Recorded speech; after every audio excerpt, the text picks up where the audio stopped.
Hey everyone, welcome back to On Purpose. I'm so grateful for our incredible community that we have here on the podcast. Thank you for coming back each and every single week to listen, to learn, and to grow. And I'm really excited for today's episode because there are going to be so many practical, actionable tips that you're going to learn for your health and well-being. This is going to be one of those episodes that you definitely want your notebook out. So don't make the mistake. And if you are walking your dog or you're cooking or you're commuting right now and you can't write because you're standing or walking, please come back to this episode because there are going to be some awesome health tips from our incredible guest. His name is Dr. Rangan Chatterjee, is one of the most influential doctors in the UK and wants to change how medicine will be practiced for years to come. He hosts the biggest health podcast in Europe, Feel Better, Live More. He's known for finding the root cause of people's health problems, and he highlighted his methods in the television show Doctor in the House. He's also an international bestseller, and his mission is to help 100 million people feel fantastic by restoring them to optimal health. Rangan, it's great to have you on the show. Thanks for being here. Jay, thanks for having me. Yeah, we've been wanting to do this for a while, so I'm glad that we're both finally here right now. For sure. And I just wanted to say that when I've been looking through your book, I've been looking through your work, we were just chatting outside for a few moments. You seem like a wonderful gentleman. Like I love your energy. I think the work that you're doing is really incredible and genuine. And I think that the way you're presenting this message is so refreshing, fresh, and simple. And I really value that. Thank you so much for doing your work. Yeah, I appreciate that, Jay. I think, look, I've been seeing patients now for nearly 20 years. And for me, I've always taken seriously, how do you really communicate with people so they actually do what you would like them to do? I've never had that view that actually patients aren't doing what I've asked them to do. I've always thought, how can I communicate better to inspire them to make changes? And I think when you can really simplify things down, people feel, hey, you know what, I can do that. Because I think so many people feel like health is too complicated. And I think one of my big aims is to try and simplify it. Yeah, and I think you're doing a wonderful job of that. And I think you're so right. I've always looked at it as like, if you look at the teacher and the student or the doctor and the patient, it's almost like if a teacher or a doctor is at a 10 and the patient or the student really wants to learn and they're at a 10, then you've got this incredible relationship. And then often what you find though is that the presentation is like at a 5 and the patient's at a 3. And then you're both struggling to kind of make anything happen. So I'm totally with you. And I'm going to be I'm going to be a very sincere patient today as I ask these questions on behalf of myself and my audience. Well, fantastic. And I know for me, health was always something that was never emphasized in my family. I grew up quite overweight actually. And I was like that until 14 years old. And then I lost a lot of weight because I got into a lot of sports and just naturally started to lose weight. The interesting thing was that then I developed this almost like, this feeling of just like health to me just meant not being overweight. Yeah. And I didn't realize there was so much more to it. Tell me about some of the reasons of the way we think health is so complex and some of the things that block us and hold us back with our health. Yeah, I think what really holds us back is, I think the fact that people online are arguing over what is the best way to do something. I think that is one of the reasons that leads to inactivity, because people think, okay, I want to improve my diet, let's say, for example, and then they read one blog or they see a social media post from one doctor or one healthcare professional that they like, which is in complete contrast to what another one who they also respect and admire says, right? So I think this confusion leads to inactivity. I think that's one reason.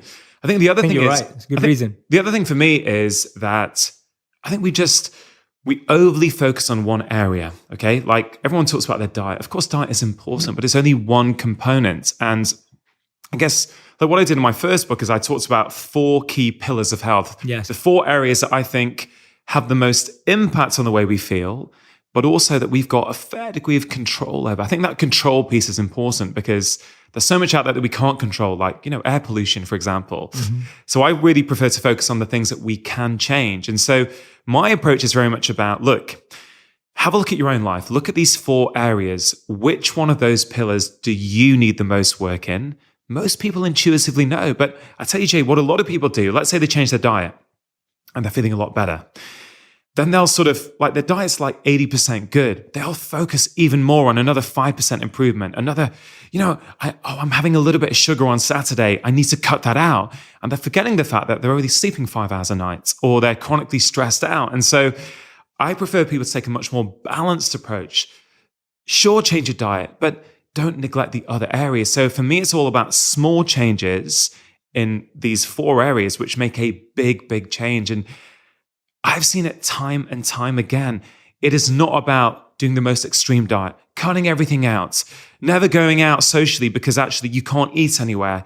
It's about putting things in perspective, and small things done consistently make huge, huge differences. And what's the starting point? Like if you're someone who's, I guess, more on the other end where you're kind of just like, your health's just been kind of something that's going on. You kind of eat wherever you want and you're pretty flexible and everything. What's the starting point? Like what's been your place of like, this is a good place to start? Like this is a fairly easy level playing field for everyone to get going on. Yeah. So it is highly dependent on the context. It's highly dependent on the individual.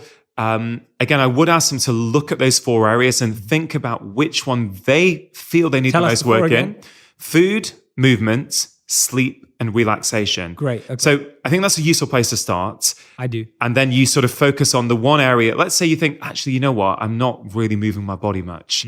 Okay, fine. Maybe you want to start there. And so I'll give an example. Like I was in my clinic seeing patients a few years ago, maybe 7, 8 years ago now. And I saw this chap, I think it was maybe late 30s, early 40s, a little bit overweight, struggling with energy, struggling to concentrate, just general stuff going on, and he wanted some help. And at that time, I thought, you know what will really help you? I think some sort of strength training is going to help you because it helps change your mood or give you energy. And he really liked that. And he said, okay, Dr. Chatterjee, what do you want me to do then? I think that's a great idea. Would you like me to do 45 minutes 3 times a week at the gym? And I said, hey, that would be amazing. Yeah, fantastic. He goes off feeling inspired and full of motivation. 4 weeks later, he comes back. I see him and I say, hey, look, how have you got on? And he said, Doc, you know what? Work's been busy. The gym's quite far away. It's quite expensive. I've not actually done anything. So Jay, I never thought in that moment, why has he not done what I've asked him to do? I just thought, Rangan, you've clearly not given him advice that he feels is relevant and practical in the context of his own life. So in that moment, I took my jacket off and I said, right, I'm going to teach you a 5-minute workout that you can do in your house without joining a gym, without buying any equipment, and without even getting changed. It's what I call like the 5-minute kitchen workout. And I said, I would like to do that twice a week. He goes off and he comes back a few weeks later. But before he left, he said, just twice a week, just 10 minutes a week. I said, yeah, that's all I want you to do. When I review him 4 weeks later, I said, how are you getting on? He said, Dr. Chatterjee, I love it. Right, I started off doing it 5 minutes twice a week. Now I do it 10 minutes every single day in my kitchen just before I have my evening dinner. And I think the reason I use that story is this. Whatever change we're trying to make in our life, it doesn't have to be like this big unattainable goal. We can break it right down to the simplest possible, the simple possible way of doing that. Just do small things consistently. And I find those 5 minutes twice a week suddenly becomes 10 minutes, 7 days a week. So now that guy who would never work out is doing 70 minutes of strength training a week. He's losing weight. He's got more energy. He feels better about himself. That then impacts his relationship with his wife because he's feeling better about himself. Suddenly, he's no longer the person who can't make changes. His identity starts to shift. And I know, Jay, you're a big fan of meditation. I have made deals with my patients before to do 1 minute a day. Now, again, that may sound, well, what's 1 minute a day going to do? But I found when I asked people to do 20 minutes a day, they'd do it for 2 days, 3 days, 4 days. Then suddenly it would get busy one day. They wouldn't be able to do it. And then they suddenly become identity-wise, oh, I can't do that. Meditation's not for me. And there was one particular patient actually, where did she live? I can't remember where she lived. But one particular patient who said, meditation is not for me. And I knew that actually her stress levels were the main driving factor in her health. Her weight, I think, was coming from her stress. And a lot of her hormonal symptoms were getting flared up. And she said, I can't do it. I've tried it. And I said, okay, do you think you can do, how much do you think you can do in a day? I said, do you think you could do 10 minutes? I'm not sure. Do you think you could do 5 minutes? Maybe. And then I said, okay, how about 1 minute? Do you think you can do 1 minute? Yeah, I can definitely do 1 minute. I said, okay, so let's make a deal now. You're going to do 1 minute of meditation. And because it's the UK, she gets up in the morning and puts a cup of tea on, right? She goes downstairs into the kitchen, puts the kettle on. I said, okay, what do you normally do when you put the kettle on? I'll just probably jump onto my phone and scroll social media or something. I said, okay, fine. When you put the kettle on each morning, instead of going on your phone, why don't you do your 1 minute of meditation then? Why don't you stick it on to a habit that you're already doing so you don't have to find time in your day? Anyway, she does this, and amazing, within 2 months, she's doing like 20 minutes a day, because what happens, the 1 minute each morning suddenly becomes a habit. She starts to feel good. 1 minute becomes 2 minutes. 2 minutes becomes 5. 5 becomes 10. Not because I asked her to increase it, but because she starts to feel good. So look, I have so many tips, but the point I've realized that when you keep the bar super low, people feel good about themselves, they do it, and then they start to raise the bar naturally themselves. Yes. Yeah, no, I think that's great advice. And thank you for sharing those. I love those. And I've always said to everyone, like, I think all habit change are small things that are big priorities. Yeah. And usually we do it the other way around. We try to do big things and they're all a small priority. So we're trying to do this big thing, like you're saying, like go to the gym like every day for an hour a day. You're trying to achieve this big thing, but it's like thrown in underneath all your other priorities. Where if you just try and do one small minute a day, but make it a big priority. Another thing that I'm fascinated by that's really helped me when I'm sharing and teaching and doing it is not the big goal, but the deep immersive experience. Okay. So and hear me out. I'd love to get your thoughts. Yeah. So what I say to a lot of people is just when I hear I'm doing 10 minutes of meditation a day, but it doesn't do anything for me and it doesn't work for me.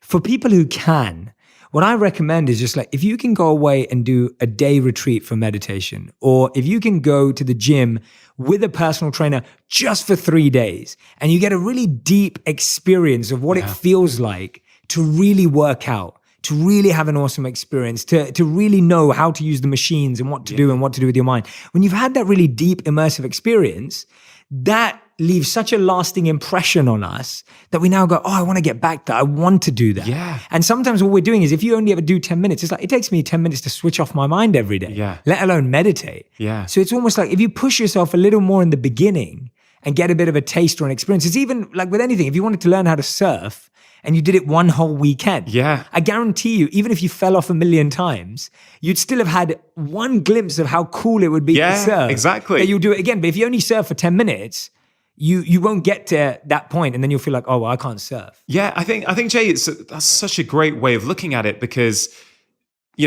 circling back to one of your initial questions, it's like, well, why aren't people doing this? Why do we struggle to make these changes? And I think sometimes we just don't know. We're not doing enough to know how we're going to feel. And we're a bit confused. We're like, I need some meditate. Well, I don't really know how to do it. Am I doing it right? Am I meant to be shutting off my monkey mind and actually learning how to do it, like investing?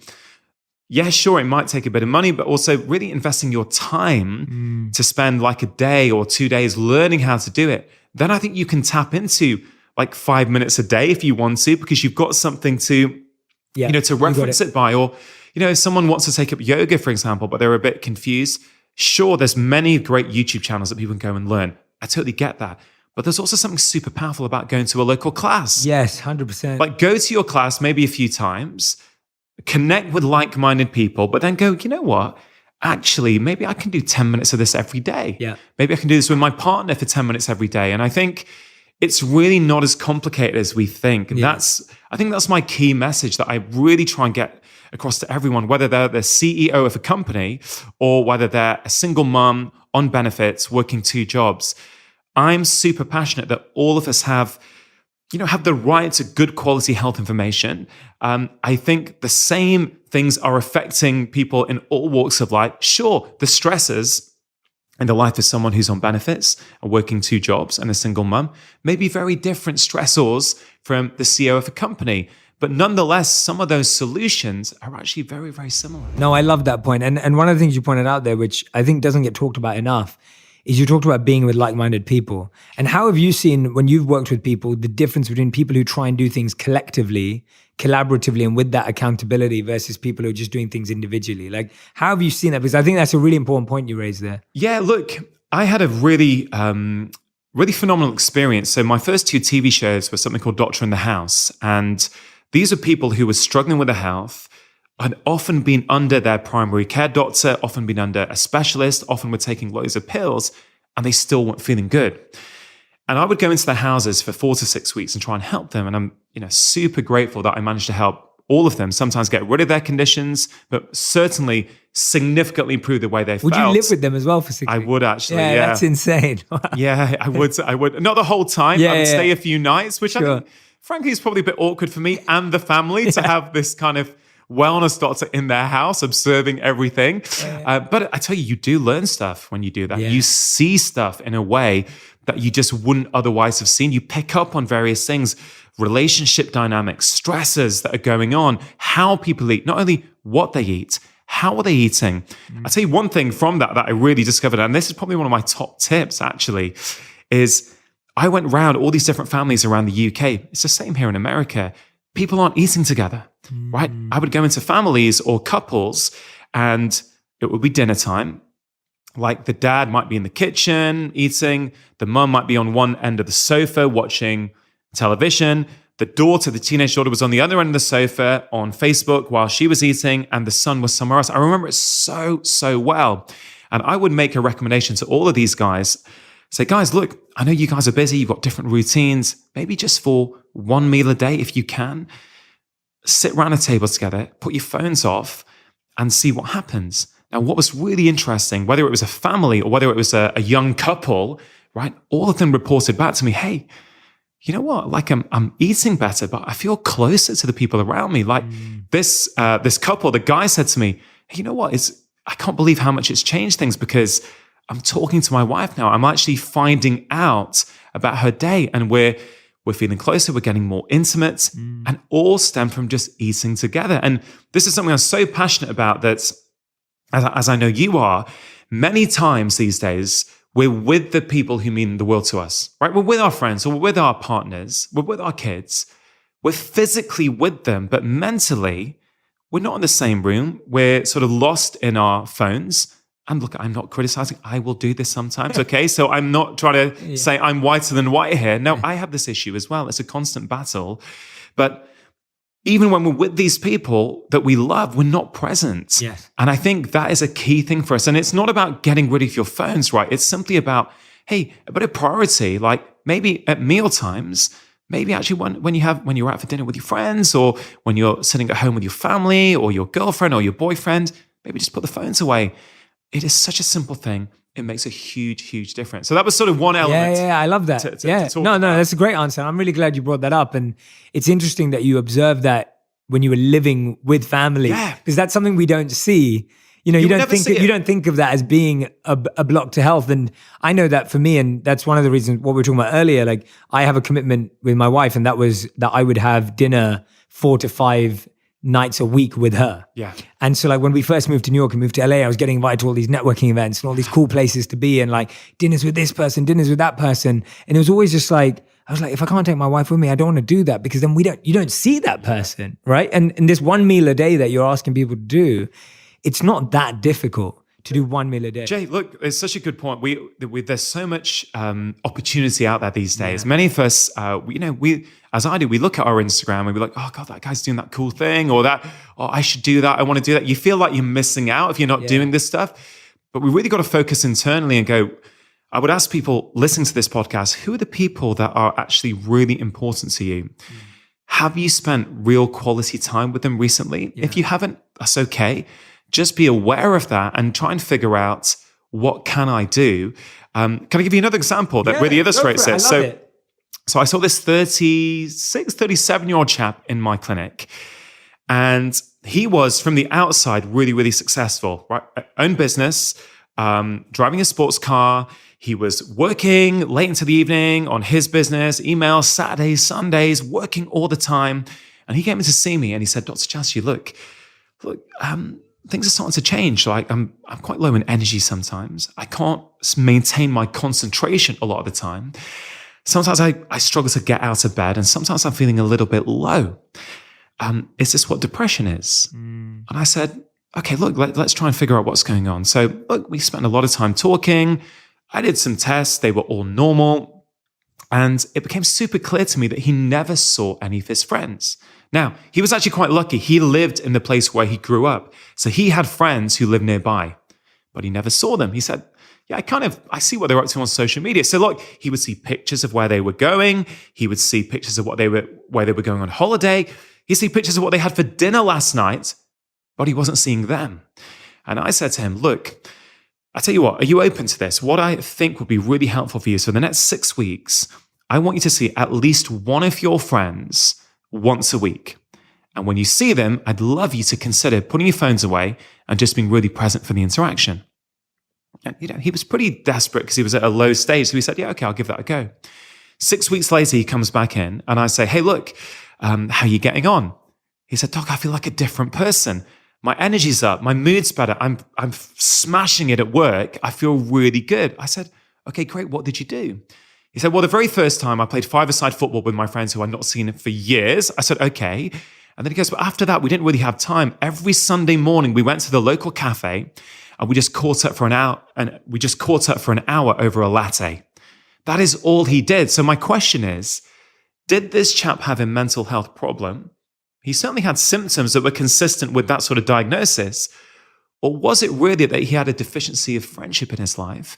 And when he corrected his friendship deficiency, everything comes back online. He feels better. He's working better.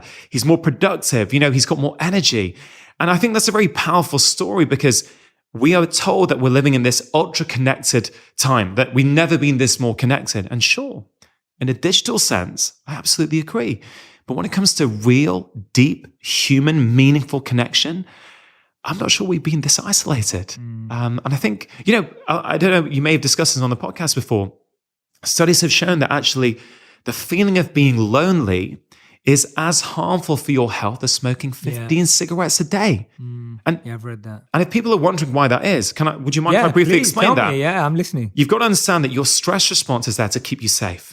Right? That's what it's there for. It evolved millions of years ago. So very simplistically, 2 million years ago, you're in your hunter-gatherer community, getting on with your business, doing whatever you're doing. If a wild predator was to attack or to approach, your stress response would kick into gear. So many things would happen in your body, right?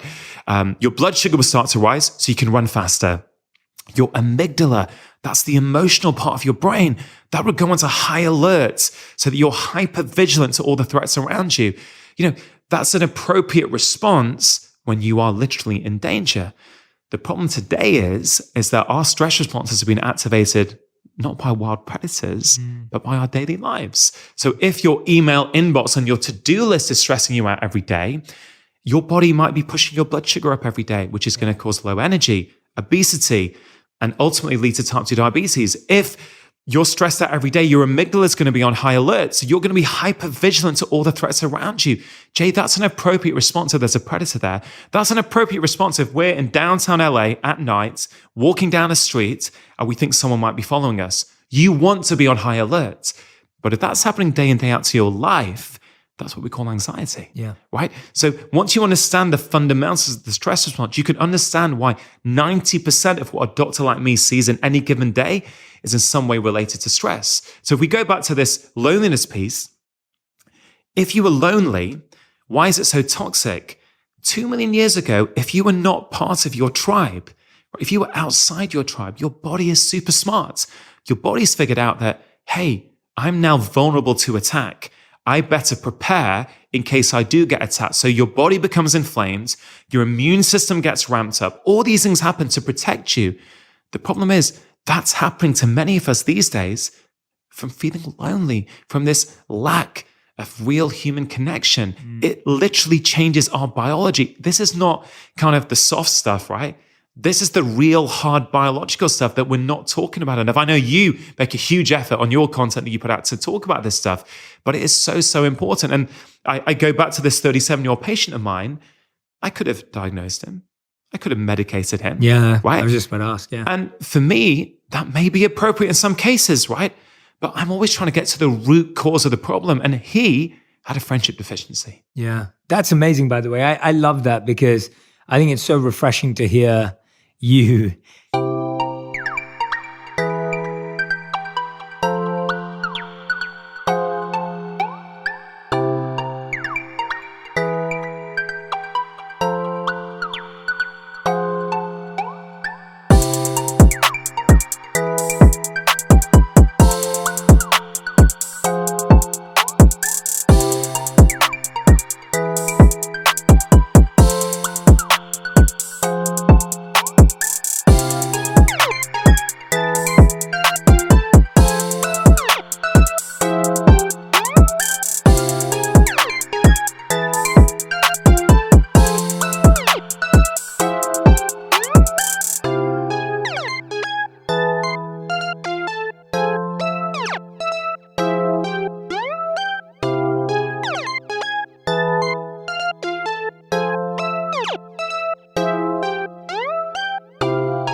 prescribing something lifestyle based, rather than something medical. And like you said, sometimes it is that, and that's fine.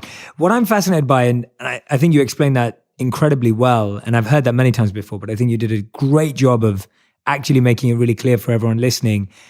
What does someone do when they start sensing that? Because that anxiety that you just said is so widespread right now, right? It's looking at your notifications, it's feeling lonely, it's comparing on Instagram, like you're lost and you're feeling that anxiety. And it's almost like you just talk about it. It's like, oh, it's jealousy or it's envy or I'm just dealing with comparison or whatever. But actually it's this anxiety and there are biological changes in the body. Yeah. What does someone do on a daily basis when it's like literally what you just described is we're dealing with our level of anxiety as if a wild predator is attacking us every single day, if not multiple times a day. Yeah. So that sounds scary because you're reacting to that level. What do we do to bring that down and to bring it into reality? So I think there's two ways to look at that. One is when it's happening, what can you do? Yes. And then there's also, well, what can you do to sort of reduce the likelihood of it happening in the first place? I like the preparing part. Let's do both. Let's do both. Okay, so the preparing part. Okay, so I think a useful way that I like to describe this to people, because, yes, I've written a book on stress, but stress is a very woolly term, right? And it means different things to different people. So when I was writing, I was trying to figure out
how can I accurately communicate it in a way that people understand? So I have this concept of micro stress doses and macro stress doses.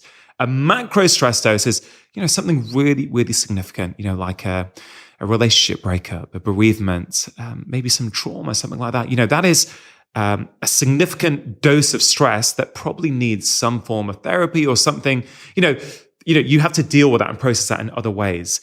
I contrast that to micro stress doses or MSDs. Now, we are all getting hit by these MSDs every single day. And I define one of these MSDs or a micro stress dose as this. It is a small hit of stress that in isolation, we can manage. It's no problem. But when they start to accumulate one after the other, after the other, after the other, they start to get us closer to what I call our own personal stress threshold.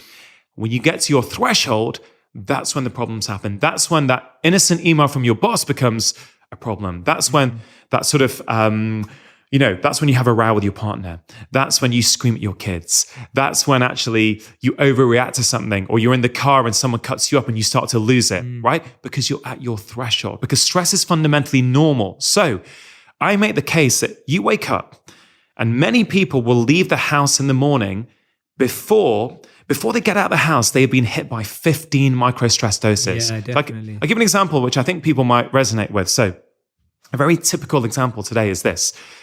People are a bit stressed out, like at their work or in their life. And so they don't want to go to bed, right? They want to unwind. So they stay up late watching Netflix. Okay. There is no judgment here. Okay. I'm just simply explaining. So you're up late watching Netflix and you get to midnight and you think, oh man, I've got work tomorrow. I better get to bed. Okay, so you go to bed, you put the alarm on for 6:30 on your phone. So at 6:30 in the morning, boom, the alarm's gone off. You're in a deep sleep. That is micro stress dose number one. You look at the alarm clock and you think, I've got a bit more time. Okay, you put it on snooze.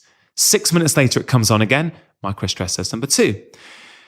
Then you think, I better get up now. So you quickly check your email and go, oh man, there's 3 work emails from yesterday. I didn't do them. MSD number 3. Then you quickly go onto social media to just have a quick look. Oh man, someone's had a go at me on my last post, MSD number 4.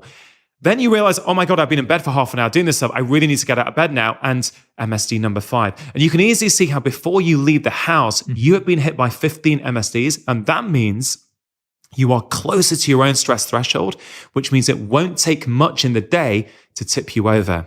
Now, how can you change that? Well, I saw your video recently on morning routines, and your morning routine is phenomenal. I think morning routines are a critical way to make you more resilient. Even if I can't change the amount of stress in your life, this will buffer you and make you more resilient so you can deal with them. So I think a morning routine is critical for people when they wake up. And if people think they don't have time, I can tell you, I've got busy patients. Sometimes even a 5-minute morning routine will work.